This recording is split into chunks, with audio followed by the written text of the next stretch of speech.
আসসালামু আলাইকুম দর্শক, আপনারা দেখতে পাচ্ছেন ঢাকা শহরের যেসব রাস্তায় রিকশার নিয়ন্ত্রণ একদমই করা যাচ্ছিল না, সেসব রাস্তায় ডিএনপি পরীক্ষামূলকভাবে একটি রিকশার ট্র্যাপার বসিয়েছে।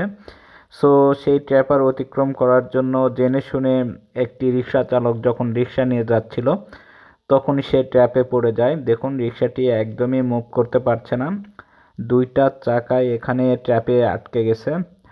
সো আপনারা দেখতে পাচ্ছেন শত চেষ্টা করা হচ্ছে, কিন্তু রিকশাটি সেখান থেকে মুভ করা সম্ভব হচ্ছে না। সো ডিএনপি যেটা জানিয়েছে, যদি এই ট্র্যাপার কাজে লাগে, অর্থাৎ এর মাধ্যমে যদি রিকশা নিয়ন্ত্রণ করা যায়, তাহলে যেসব রাস্তায় রিকশা নিয়ন্ত্রণ করা প্রয়োজন সেসব রাস্তায় এসব ট্র্যাপার বসানো হবে। মূলত এটি পরীক্ষামূলকভাবে বসানো হয়েছে। সো আপনারা দেখতে পাচ্ছেন এই রিকশা কিন্তু একদম ট্র্যাপে পড়ে গিয়েছে, কোনোভাবেই মুভ করা যাচ্ছে না। অলরেডি একটা চাকা কিন্তু লিক হয়ে গিয়েছে। সো একটা চাকার কিন্তু হাওয়া অলরেডি শেষ। এখানে চেষ্টা করতেছে কয়েকজন মিলে, তাও সম্ভব হচ্ছে না। সো আশা করা যায় এই ট্র্যাপারটি কাজে লাগবে, এর মাধ্যমে রিকশা নিয়ন্ত্রণ করা সম্ভব। আসলে রিকশা চালকদের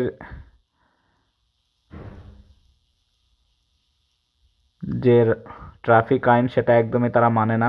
তারা উল্টা পথে যাতায়াত, যেসব রাস্তায় যাওয়ার অনুমতি নেই সেসব রাস্তায় তারা চলাচল করে। পুলিশকে তারা তোয়াক্কা করে না, কোনো সিগন্যাল বোঝে না। সো আপনারা দেখতেই পাচ্ছেন, এটা মূলত কার্যকরী একটা পদক্ষেপ আমি মনে করি। এখানে আপনারা দেখতে পাচ্ছেন চেষ্টা করতেছে অনেকক্ষণ যাবৎ, কিন্তু সম্ভব হচ্ছে না। ট্র্যাপারটি 100% কাজে দিবে আশা করা যায়। দেখুন, এখানে চেষ্টা করতেছে তারা, কোনোভাবেই সম্ভব হচ্ছে না এই ট্র্যাপারটি থেকে এই রিকশাটি বের করার। দুইটা চাকাই কিন্তু ফেঁসে গিয়েছে। দেখুন,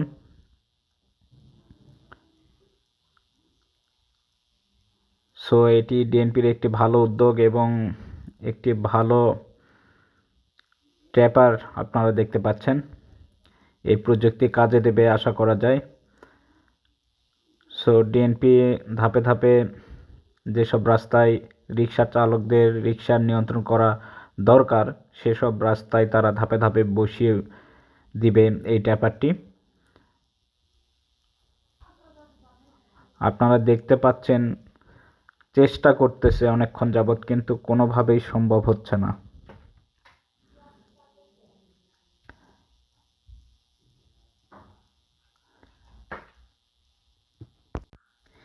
এই প্রযুক্তি কাজে দেবে কিনা আপনারা কি মনে করেন তা অবশ্যই কমেন্ট করে জানাবেন। এটি একটি ভালো উদ্যোগ কিনা সেটাও জানাবেন।